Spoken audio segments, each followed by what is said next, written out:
Ở hồi trước, không khí căng thẳng bao trùm khi mâu thuẫn giữa Trương Phi và viên đốc Bưu bất chính bùng nổ.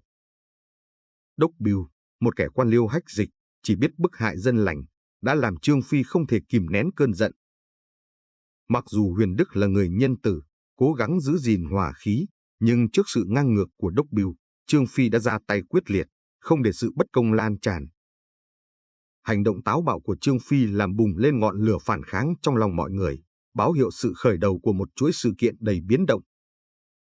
Trong đó, nổi bật là tinh thần không chịu khuất phục trước quyền lực bạo tàn, những con người mang trong mình lòng trung thành và chính nghĩa sẵn sàng hy sinh để bảo vệ lý tưởng. Cuộc đời và số phận của họ sẽ ra sao khi đối diện với những thế lực ngầm đang thao túng triều đình?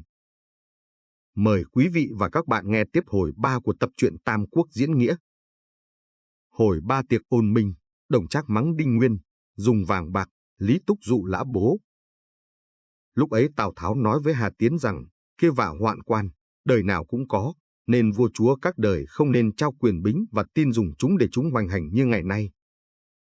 Bây giờ muốn trị tội chúng tưởng chỉ nên giết mấy đứa đầu đảng. Như vậy chỉ cần một kẻ coi ngục cũng đủ, hà tất phải triệu quân ngoài vào. Nếu muốn giết cả bọn chúng, cơ mưu tránh sao khỏi tiết lộ, tôi chắc công việc sẽ hỏng. Hà Tiến tức giận mà rằng, Mạnh Đức cũng hài lòng sao? Tháo lui ra ngoài nói, làm loạn thiên hạ tất là Hà Tiến. Tiến không nghe lời Tháo, mật sai người đem chiếu chỉ đi gấp đến các trận triệu quân vào kinh đô.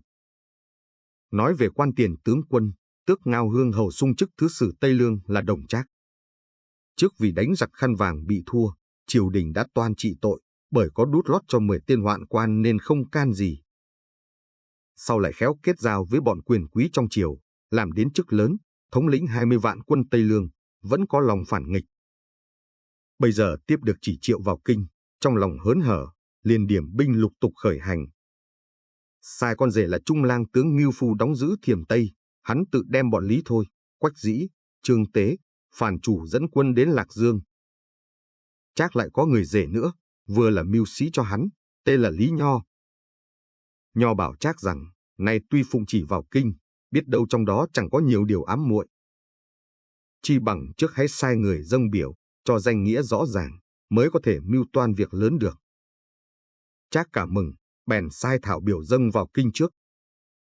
Biểu rằng, thiết tướng thiên hạ đến nổi loạn mãi thế này, đều bởi bọn hoạn quan Trương Nhượng khinh nhờn phép nước. Tôi nghĩ muốn cho nồi nước sôi khỏi giải ra ngoài cần phải rút bớt củi, mổ cái nhọt có chịu đau một lúc, mới khỏi nọc độc trong mình. Tôi xin bạo dạn gióng chống khua chiêng, dẫn quân vào Lạc Dương, để giết bọn Nhượng, được như thế thì xã tắc may lắm, thiên hạ may lắm. Hà Tiến đem tờ biểu đưa các quan xem, có quan thi ngự sử Trịnh Thái can rằng, Đồng Trác là giống xài lang, để hắn vào kinh, hắn sẽ ăn thịt người. Tiến nói, anh đang nghi như thế, mưu việc lớn sao được.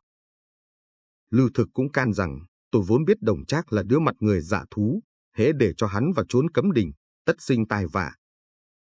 Chi bằng ngăn cản đừng cho hắn vào là hơn. Tiến cũng không nghe, Trịnh Thái, Lưu Thực đều bỏ quan mà đi. Các quan đại thần trong triều cũng bỏ đi quá nửa. Tiến sai người đón Đồng Trác ở Thăng Trì, Trác đóng quân lại, không tiến vội. Bọn Trương Nhượng được tin quân ngoài kéo vào cùng bàn nhau rằng, đó là mưu của Hà Tiến, nếu chúng ta không hạ thủ trước, sẽ chết cả họ. Bèn mai phục 50 tên đao phủ ở mé trong cửa Gia Đức, cung Trường Lạc, rồi vào tâu Hà Thái Hậu rằng, nay đại tướng quân giả làm chiếu chỉ, triệu quân ngoại trấn vào kinh, định giết cả bọn chúng tôi, xin mẫu hậu dụ lòng thương cứu cho. Thái Hậu nói, các ngươi nên đến dinh đại tướng quân mà tạ tội. Nhượng nói, tâu mẫu hậu, nếu chúng tôi đến tướng phủ, tất là thịt nát xương tan, còn sống sao được. Xin mẫu hậu tuyên triệu đại tướng quân vào cung mà dụ bảo cho. Nếu mẫu hậu không chút thương tình, thì chúng tôi xin chết ngay ở trước mặt mẫu hậu. Thái Hậu bèn giáng chỉ triệu Tiến vào. Tiến tiếp chỉ, toan đi ngay. Trần Lâm can rằng, tờ chiếu này tất là mưu mô của mấy tên hoạn quan, ông không nên đi, nếu đi tất có vạ lớn. Tiến nói, Thái Hậu triệu ta, làm gì có tai vạ. Viên Thiệu nói, bây giờ mưu cơ đã lộ, tướng quân còn muốn vào cung hay sao? Tào Tháo nói, không gì bằng triệu ngay 10 đứa hoạn quan ra đây đã, rồi hãy vào. Tiến cười nói, đó là kiến thức của trẻ con. Hiện quyền bính thiên hạ ở trong tay ta, mấy đứa hoạn quan dám làm gì nổi. Thiệu nói, nay ông định vào cung, chúng tôi xin đem quân hộ vệ để phòng sự bất chắc. Viên Thiệu, Tào Tháo mỗi người kén 500 quân giao cho em Viên Thiệu là Viên Thuật thống lĩnh. Viên Thiệu nay nịt đâu đấy, dẫn quân dân ở mé ngoài cửa Thanh Tòa, Thiệu cùng Tháo đeo gươm đi kèm, hộ vệ Hà Tiến. Tiến đi đến trước cửa cung Trường Lạc, Hoàng môn quan truyền chỉ rằng, Thái hậu chỉ với một mình đại tướng quân vào thôi, còn người khác đều không được vào. Thành ra bọn Viên Thiệu, Tào Tháo đều phải đứng ngoài cả. Một mình Tiến ngang nhiên vào cung. Vừa đi đến cửa ra Đức, bọn Trương Nhượng quát mắng Tiến rằng, Đồng Thái hậu có tội gì mà mày đánh thuốc độc giết chết? Cớ sao đám tang quốc mẫu mày giả tảng ốm không đi đưa? Mày vốn giống đê hèn, làm nghề mổ lợn bán thịt, có chúng ta tiến cử lên vua mới được vinh hiển thế này. Mày đã không báo ơn thì chớ, lại định mưu hại chúng ta. Mày bảo chúng ta là phường ngu chọc vậy, ai là người thanh cao? Tiến hoàng sợ muốn tìm lối ra, nhưng cửa cung đã đóng hết. Bọn đao phủ ổ ra, chém Tiến đứt làm 2 đoạn. Đời sau có thơ than rằng, nhà Hán thương ôi, vận đã cùng, mưu gì Hà Tiến lại tam công. Mấy phen chẳng biết nghe lời phải thoát khỏi làm sao họa cửa cung. Viên Thiệu chờ mãi không thấy Tiến ra, bèn gọi lớn lên rằng, mời tướng quân ra về. Bọn Trương Nhượng đem thủ cấp Hà Tiến từ trên tường ném ra tuyên dụ rằng, Hà Tiến mưu phản đã bị giết rồi, còn những kẻ bị Tiến bắt ép phải theo, đều tha cả. Viên Thiệu cất tiếng hô lớn lên rằng, bọn hoạn quan dám giết đại thần, ai muốn giết chúng nó mau mau vào đây trợ chiến. Bộ tướng của Hà Tiến là Ngô Khuông bèn phóng hỏa đốt cửa Thanh Tòa. Viên Thiệu dẫn quân sấn vào cung, hễ gặp đứa hoạn quan nào cũng giết hết cả. Viên Thiệu, Tào Tháo phá cửa vào được trong cung, gặp Triệu Trung, Trình Kháng, Hạ Huy, Quách Thắng, đuổi đến trước lầu Thúy Hoa, lấy kiếm vằm ra như bún. Bấy giờ trong cung lửa cháy lưng trời, bọn Trương Nhượng, Đoàn Khuê, Tào Tiết, Hầu Lẫm bắt ép Thái hậu, Thái tử cùng Trần Lưu Vương đi vào nội sảnh rồi lẻn đường sau chạy đi Bắc cung. Lưu Thực dẫu bỏ quân, nhưng chưa đi nơi khác, sực thấy trong cung có biến, bèn mặc giáp cầm giáo, đang đứng ở dưới gác xa trông thấy Đoàn Khuê đang giục Thái hậu đi mau, bèn thét lớn lên rằng, thằng Khuê kia, sao dám bắt ép Thái hậu đi đâu? Đoàn Khuê bỏ chạy, Thái hậu từ trong cửa sổ nhảy ra, thực vội đến cứu được thoát. Ngô Khuông đánh vào nội đình, gặp Hà Miêu cầm gươm đi ra. Khuông hô lớn lên rằng, thằng Miêu thông mưu giết anh, nên giết đi thôi. Các tướng đều nói, phải, chém thằng giặc giết anh ấy đi. Miêu sợ cuống toan chạy, bị quân 4 mặt vây kín chém như da như bột. Thiệu sai quân chia ra từng bọn đi giết gia quyến 10 tên hoạn quan, bất cứ già trẻ lớn bé đều giết hết cả, thành ra có nhiều kẻ không có dâu bị giết lầm. Tào Tháo một mặt cứu hỏa trong cung, mời Hà Thái hậu tạm coi quyền chính, một mặt sai quân đuổi theo bọn Trương Nhượng và tìm vua Thiếu Đế. Nhắc lại bọn Trương Nhượng, Đoàn Khuê ức hiếp vua Thiếu Đế và Trần Lưu Vương xông pha khói lửa, đêm chạy đến núi Bắc Mang. Vào khoảng canh 2, bỗng nghe phía sau có tiếng người ngựa reo hò đuổi theo. Viên tướng đi đầu là quan trung bộ Duyên lại ở Hà Nam tên gọi là Mẫn Công hô lớn lên rằng, thằng nghịch tặc kia chớ chạy. Trương Nhượng thấy nguy cấp quá liền đâm đầu xuống sông tự tử. Thiếu Đế cùng Trần Lưu Vương chưa rõ lành dữ thế nào, đành phải nín hơi nấp vào trong bụi cỏ ở bờ sông. Quân sĩ tìm hết bốn phía vẫn không biết hoàng đế ở đâu. Hai anh em vua phục trong bụi cỏ mãi đến canh 4, sương xuống lạnh buốt cả người, trong lòng đói khát, ôm nhau mà khóc, nhưng sợ có người biết, chỉ nuốt nước mắt khóc thầm trong bụi rậm. Trần Lưu Vương nói, chỗ này không nên ở mãi, phải tìm đường khác mới sống được. Nói đoạn hai người nắm áo nhau bỏ lên bờ sông. Chỗ ấy gai góc rất nhiều, trong đêm tối đường đi không rõ, đương lúc bối rối không biết tính sao, bỗng thấy một đàn đom đóm hàng trăm nghìn con kéo đến, lập lòe bay quanh trước mặt vua. Trần Lưu Vương nói, đó là trời giúp anh em ta. Bèn đi theo ánh sáng đom đóm, dần dần trông thấy đường cái. Đi đến canh 5 hai người đau chân quá không thể bước đi được nữa. Bên sườn núi có một đống cỏ, Anh em vua bèn nằm quay ra đó. Trước mặt đống cỏ là một cái trại. Chủ trại đêm hôm ấy nằm mộng thấy hai vầng mặt trời xa xuống sau nhà, giật mình tỉnh dậy, khoác áo ra trông, thấy trên đồng cỏ bốc lên một luồng khí sáng xông lên tận trời. Rất lấy làm lạ, vội chạy ra xem tận nơi, thấy có hai người nằm trên đống cỏ, liền hỏi, hai cậu là con cái nhà ai? Thiếu đế sợ không dám cất tiếng. Trần Lưu Vương trỏ vào thiếu đế nói rằng, đây chính là hoàng đế bây giờ, gặp loạn 10 đứa hoạn quan, phải trốn đến đây, còn ta là hoàng đế Trần Lưu Vương. Chủ trại sợ hãi, lạy tâu rằng, hạ thần là em tư đồ Thôi Liệt ngày trước, tên gọi Thôi Nghị, vì thấy bọn hoạn quan bán quan hại nước, ghét bỏ người hiền, nên về ở ẩn ở đây. Bèn đưa hai anh em thiếu đế đi vào trong nhà, đem rượu cơm dâng tiến. Nhắc lại, khi Mẫn Cống đuổi bắt được Đoàn Khuê hỏi vua ở đâu, Khuê nói đến dọc đường bị lạc, nên không biết. Cống bèn giết Khuê, cắt đầu treo vào cổ ngựa, rồi sai quân đi các nơi tìm vua, còn Cống một mình tự đi tìm một lối. Tình cờ đi đến ngay nhà Thôi Nghị. Thôi Nghị thấy dưới cổ có cái đầu người, liền hỏi. Cống thuật lại đầu đuôi. Nghị bèn dẫn Cống vào trong nhà làm lễ triều kiến, vua tôi cùng nhau khóc lóc một hồi. Cống tâu rằng, trong nước không thể một ngày không có vua, xin bệ hạ về kinh ngay cho. Bấy giờ trong nhà Thôi Nghị chỉ có một con ngựa gầy, đem ra vua ngự. Mẫn Cống cùng Trần Lưu Vương cùng cưỡi một con ngựa, khởi hành về kinh. Đi chưa được 3 dặm, thì gặp Tư Đồ Vương Doãn, Thái úy Dương Bưu, Tả quân hiệu úy Thuần Vu, Quỳnh, Hữu quân hiệu úy Triệu Mạnh, Hậu quân hiệu úy Pháo Tính và Trung quân hiệu úy Viên Thiệu, tất cả vài trăm người ngựa kéo đến nghênh tiếp xa giá, vua tôi đều nhìn nhau mà khóc. Một chốc sai đem thủ cấp Đoàn Khuê về kinh trước bêu lên làm lệnh, rồi đổi hai con ngựa tốt để vua và Trần Lưu Vương cưỡi cùng về kinh đô.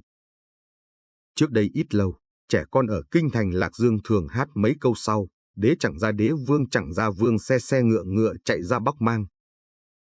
Đến bây giờ quả là ứng nghiệm. Xa giá vừa đi được vài dặm, bỗng thấy cờ kéo dập trời, bụi bay mở đất, một đoàn binh mã kéo đến. Các quan thấy sắc, vua cũng kinh hoàng. Viên Thiệu tế ngựa ra thét hỏi, binh mã nào đấy? Dưới bóng ngọn cờ thêu, một tướng phi ngựa ra hỏi lại rằng, thiên tử đâu? Thiếu đế sợ run không nói được. Trần Lưu Vương sấn ngựa ra mắng rằng, ngươi là ai? Tướng ấy đáp, thứ sử Tây Lương Đồng Trác. Trần Lưu Vương hỏi vặn, ngươi đến hộ giá hay đến cướp giá? Tôi đến hộ giá. Đã đến hộ giá, sao hoàng đế ở kia, không xuống ngựa? Trác cả sợ, vội vàng xuống ngựa, thụp lệnh ở bên cạnh đường. Trần Lưu Vương lấy lời phủ dụ. Trác từ đấy ăn nói giữ gìn, trước sau không hớ điều gì, trong bụng rất thần phục Trần Lưu Vương, và có ý muốn bỏ vua nọ lập vua kia tự đó. Ngày hôm ấy, vua về đến kinh, vào cung bái kiến Hà Thái Hậu, mẹ con than khóc cùng nhau. Lúc kiểm điểm trong cung, không biết cái ấn ngọc truyền quốc biến đi đâu mất. Đồng Trác đóng đồn ở ngoài thành, hàng ngày đem quân mặc áo thiết giáp vào trong thành, đi nghênh ngang các phố, nhân dân rất sợ hãi. Trác lại tự do vào ra chỗ cung cấm, không kiêng sợ gì cả. Hậu quân hiệu úy Pháp Tín đến chơi Viên Thiệu bàn với Thiệu rằng, Đồng Trác hình như có bụng khác, phải trừ ngay đi. Thiệu nói, triều đình vừa mới được yên, không nên làm kinh động. Pháo Tín bàn với Vương Doãn. Doãn nói, để rồi sẽ bàn. Pháo Tín thấy không ai nghe mình, bèn đem quân bản bộ đến đóng ở Thái Sơn. Đồng Trác chiêu dụ những quân bộ hạ của anh em Hà tiến về cả tay mình, rồi bàn mảnh với Lý Nho rằng, ta muốn bỏ thiếu đế, lập Trần Lưu Vương có nên không? Lý Nho nói, nên lắm. Nay đang lúc triều đình vô chủ, nên làm ngay mới được, nếu để chậm sẽ sinh biến. Ngày mai nên triệu các quan hội họp ở trong vườn Ôn Minh, đem việc phế lập ra biểu dụ, ai không nghe thì chém. Nắm được uy quyền, chính ở lúc này đây. Trác mừng lắm, sáng hôm sau mở tiệc yến rất lớn, mời tất cả các công khanh đến. Ai cũng sợ Đồng Trác cho nên không ai vắng mặt cả. Trác chờ các quan đến đông đủ, mới lững thững đến cửa vườn, xuống ngựa đeo gươm vào tiệc. Rượu được vài tuần, Trác truyền lệnh dừng chén, nghỉ âm nhạc, rồi nói lớn lên rằng, các quan hãy im lặng. Nghe ta nói một câu chuyện, vua là chủ tể thiên hạ, không có uy nghi không thể nào tôn phụng tôn miếu và xã tắc. Nay hoàng thượng nhu nhược, không bằng Trần Lưu Vương thông minh ham học, xứng đáng ngôi rồng. Vậy ý ta muốn bỏ vua thiếu đế, lập Trần Lưu Vương, các quan nghĩ sao? Các quan nghe đoạn, yên lặng nhìn nhau, không ai dám nói câu gì cả. Bỗng có một người ngồi trong yến tiệc đẩy ghế đứng dậy, nói lớn lên rằng, không được. Không được, mày là thằng nào, dám nói cản rỡ như vậy? Hoàng thượng là con cả Đức Tiên Đế, xưa nay không chút lầm lỗi, sao bỗng dưng dám nói bỏ người này lập người kia? Mày muốn phản nghịch chăng? Chắc nhìn xem mới biết người ấy là quan thứ sử Kinh Châu, tên gọi Đinh Nguyên. Trác nổi giận quát lên rằng, ai theo ta thì sống, ai chống ta thì chết. Bèn rút gươm toan chém Đinh Nguyên. Bấy giờ Lý Nho thấy một người đứng sau lưng Đinh Nguyên, khí vũ hiên ngang, uy phong lẫm lẫm, tay cầm cái phương thiên họa kích. Có vẻ tức giận trừng mắt mà nhìn, vội vàng đứng dậy nói rằng, hôm nay trong tiệc ăn uống, không nên bàn đến việc nước. Xin đến sáng mai họp bàn tại nhà nghị sự thì hơn. Mọi người đều khuyên Đinh Nguyên lên ngựa về nhà. Trác lại hỏi các quan rằng, ta nói thế có hợp lẽ không? Lưu Thực nói, ông lầm rồi. Xưa vua Thái Giáp thông minh. Y Doãn bị đuổi ra Đồng Cung, vua Xương ấp lên ngôi vua mới có 27 ngày mà làm hơn 30 điều ác, nên Hoắc Quang phải làm lễ cáo ở Thái Miếu rồi bỏ đi. Ngày nay vua dẫu còn trẻ tuổi, song vốn thông minh nhân từ, chưa có một chút lỗi lầm. Ông chẳng qua là thứ sử đường ngoài, chưa tham dự việc nước, lại không có tài lớn như Hoắc Quang, Y Doãn, sao dám cả gan bàn đến việc bỏ vua nọ lập vua kia. Thánh nhân nói rằng, có chí như Y Doãn thì hay bằng không có chí ấy mà làm thì là thoán nghịch. Trác cả giận, rút gươm sấn đến toan chém Lưu Thực, quan thị trung là Sái Ấp và quan nghị lang là Bành Bá can rằng, Lưu Thượng Thư là người có danh vọng lớn ở trong thiên hạ, nếu đem giết đi, e rằng thiên hạ không phục. Chắc mới thôi. Quan tư đồ là Vương Doãn nói tiếp rằng, việc phế lập không nên bàn sau khi uống rượu say. Xin để ngày khác lại bàn. Các quan đều giải tán. Lúc ấy Trác còn chống gươm đứng giữa cửa vườn, bỗng thấy một người cầm kích phi ngựa ở ngoài cửa. Trác hỏi Lý Nho, người nào đấy? Nho nói, đấy là con nuôi Đinh Nguyên, họ Lã tên bố, tự là Phụng Tiên, chúa công hãy nên tạm lánh đi. Trác bèn lẩn trốn vào trong vườn. Sáng hôm sau có tin báo Đinh Nguyên dẫn quân đến ngoài thành Thách đánh. Trác nổi giận, cùng Lý Nho dẫn quân ra đối địch. Lã Bố đầu búi tóc, đội kim quan, mình mặc chiến bào thêu trăm hoa, ngoài phủ giáp đường nghê, thắt bảo đới, phóng ngựa múa kích, theo Đinh Nguyên ra trước trận. Đinh Nguyên trỏ vào mặt Đồng Trác mắng rằng, nhà nước không may bị bọn hoạn quan lộng quyền, đến nỗi dân chúng lầm than. Mày không có chút công cán gì, sao dám mở mồm nói việc phế lập để loạn triều đình? Đồng Trác chưa kịp trả lời, Lã Bố đã phi ngựa sấn sang, Đồng Trác hoảng chạy, Đinh Nguyên thúc quân đánh trận, quân Trác thua to, phải lui hơn 30 dặm đóng trại. Trác bàn với các tướng rằng, ta xem Lã Bố là kẻ tài giỏi phi thường, nếu được người ấy về với ta, lo gì không được thiên hạ. Một người ở dưới trướng bước ra thưa rằng, chúa công lo chi điều ấy. Tôi vốn cùng làng với Lã Bố, hắn là người chỉ có sức khỏe mà không có mưu, thấy lợi thì quên nghĩa.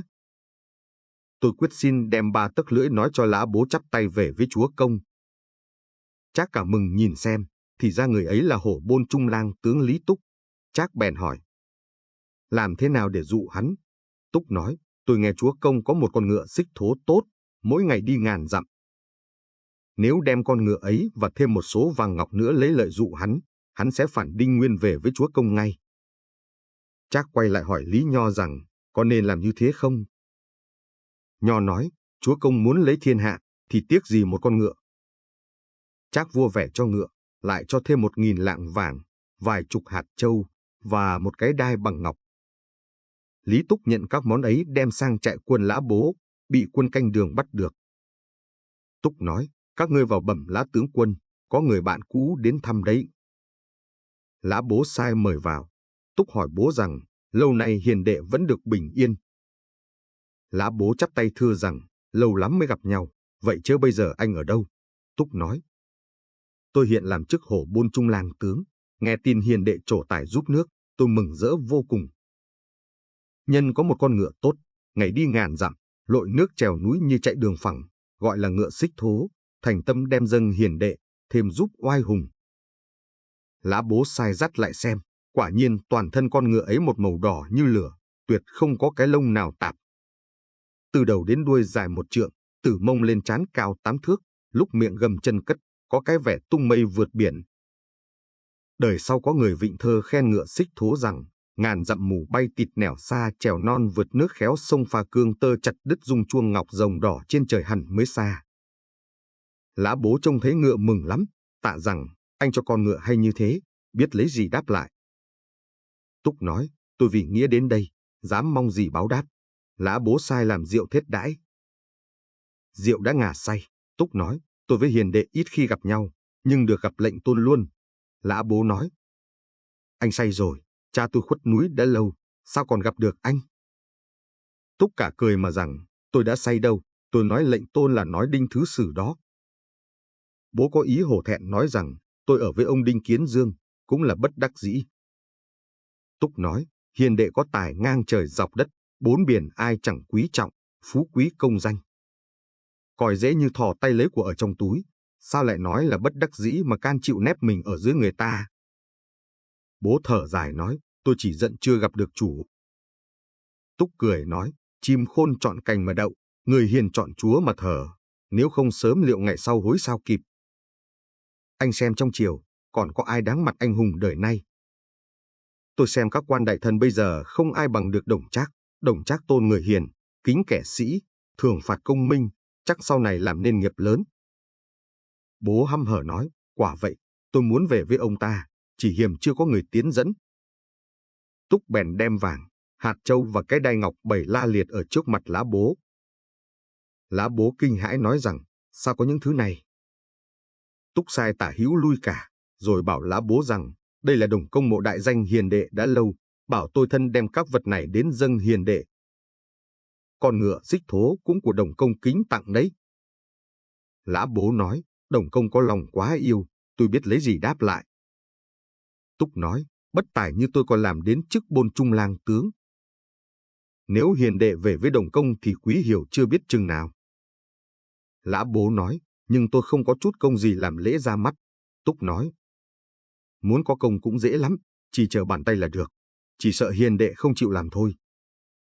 Lã Bố ngẫm nghĩ hồi lâu rồi nói, tôi muốn giết Đinh Nguyên, dẫn quân về hàng Đồng Trác, có nên không? Túc nói, làm được như thế, thật là công rất lớn. Nhưng việc phải quả quyết làm ngay mới được. Lã Bố hẹn đến hôm sau thì đem quân lại hàng. Túc từ biệt về. Đêm hôm ấy, hồi canh 2, Lã Bố cầm dao, vào thẳng màn Đinh Nguyên. Đinh Nguyên đang thắp nến xem sách, thấy Lã Bố đến bèn hỏi, con vào có việc gì? Bố nổi giận quát, ta đây đường đường một đấng trượng phu, có đâu chịu làm con mày. Nguyên nói, Phụng Tiên vì cớ gì mà thay lòng đổi dạ như thế? Lã Bố bước thẳng lên giơ dao chém Nguyên một nhát, chặt lấy đầu rồi gọi lớn tả hữu rằng, Đinh Nguyên bất nhân, ta đã giết nó rồi. Ai theo ta thì ở đây, không theo thì đi. Quân sĩ bỏ đi quá nửa. Ngày hôm sau, Lã Bố cầm đầu Đinh Nguyên đến nhà Lý Túc, Túc đưa vào ra mắt Đồng Trác. Trác mừng lắm, làm rượu thết đãi. Sụp xuống lạy Lã Bố trước và nói rằng, Trác này được tướng quân, ví như cây lúa bị nắng hạn lâu mà được trận mưa ngọt. Lã Bố rước Trác ngồi lên, lạy mà nói rằng, ngài có bụng yêu, tôi xin thờ ngài làm nghĩa phụ. Trác lấy áo cầm bảo dắt vàng đem ra cho Lã Bố rồi cùng uống rượu vui vẻ. Đồng Trác tự đấy uy thế mỗi ngày một lớn, tự lĩnh chức tiền tướng quân, phong cho em là Đồng Mân làm tả tướng quân, tước vu hầu, phong Lã Bố làm kỵ đô úy, trung lang tướng, tước đô đình hầu. Lý Nho khuyên Trác định ngay việc phế lập. Trác bèn đặt một tiệc yến ở trong dinh, mời cả các công khanh đến, sai Lã Bố đem hơn 1000 quân giáp sĩ, canh gác hai bên. Hôm ấy quan thái phó Viên Ngỗi và trăm quan đều đến. Rượu được vài tuần, Trác cầm gươm nói rằng, này vua ngu yếu, không thờ được Tôn Miếu, ta muốn theo Y Doãn, Hoắc Quang ngày xưa, phế vua cho ra làm Hoàng Nông Vương và lập Trần Lưu Vương lên nối nghiệp. Ai không theo, ta chém. Quần thần run sợ, không ai dám đáp lại, duy có quan trung quân hiệu úy là Viên Thiệu đứng vụt lên nói, thiên tử mới lên ngôi, không làm điều gì thất đức, Mày dám ban bỏ con cả, lập con thứ, định làm phản hay sao? Trác giận đáp lại, việc thiên hạ ở trong tay ta, nay ta làm đấy, ai dám không nghe. Mày hãy thử xem lưỡi gươm ta có sắc không. Viên Thiệu cũng rút gươm ra nói rằng, gươm mày sắc, dễ gươm ta không sắc hay sao? Hai người đối địch nhau ở ngay trên tiệc rượu. Thế rõ thực là, Đinh Nguyên trượng nghĩa thân vừa chết Viên Thiệu tranh hùng thế cũng nguy. Chưa biết tính mạng Viên Thiệu thế nào, xem hồi sau thì biết rõ. Lời bình. Việc tiêu diệt gian thần bên cạnh nhà vua là điều cần gấp rút và phải thực hiện một cách thận trọng. Thế nhưng Đồng Trác lại chậm chạp, cố tình dâng biểu lộ việc ra ngoài triều, đóng quân mà không vội vàng trở về để trừ hoạn quan. Đây không phải là hành động thiếu khôn ngoan, mà là nước cờ đầy toan tính. Trác không phải kẻ dại, hắn để thiên hạ rối ren, đợi các phe phái tàn sát lẫn nhau để rồi mình đứng ngoài hưởng trọn lợi ích như kẻ ngư ông đắc lợi. Sự khôn ngoan ấy không chỉ đến từ Trác mà còn nhờ bàn tay của Lý Nho, người đứng sau mọi kế hoạch. Lý Nho hiểu rõ thời thế, mưu lược thâm sâu, thế nhưng cái khôn của Lý Nho lại đi kèm một sai lầm chí mạng. Ông ta không lường trước việc Đồng Trác nhận Lã Bố làm con nuôi. Một kẻ từng giết nghĩa phụ, rồi lại dễ dàng nhận người khác làm cha, lòng dạ của Lã Bố đã sớm bị phản bội nhuộm đen. Trong mắt hắn, trung nghĩa chỉ là thứ hư danh, làm sao có thể tin tưởng. Chúng ta thấy rõ, Đồng Trác và Lã Bố, dù khôn ngoan đến mấy, vẫn chỉ là hai kẻ tự đưa mình vào vòng luẩn quẩn của sự ngu muội. Trác không ngờ bị bố phản, bố cũng chẳng nghi ngờ Trác, điều đó chỉ là chuyện tất yếu giữa những kẻ không biết giữ lòng chung. Còn Lý Túc, dù tài ăn nói hơn người, có thể khiến Lã Bố giết cha nuôi, nhưng rốt cuộc cũng chỉ lừa được kẻ vũ phu như bố. Tài năng của hắn, dù sắc sảo, lại chỉ dừng lại ở việc điều khiển những kẻ mờ mịt, chứ không thể vượt lên trên bậc trí giả. Trong cuộc chơi quyền lực này, khôn cũng chết, dại cũng chết, chỉ có lòng trung thực và lòng nhân ái mới cứu nổi con người khỏi vòng xoáy của phản bội và âm mưu. Hẹn gáp lại quý vị ở hồi 4, phế Hán Đế, Trần Lưu lên ngôi, lừa Đồng Tặc, Mạnh Đức dâng kiếm,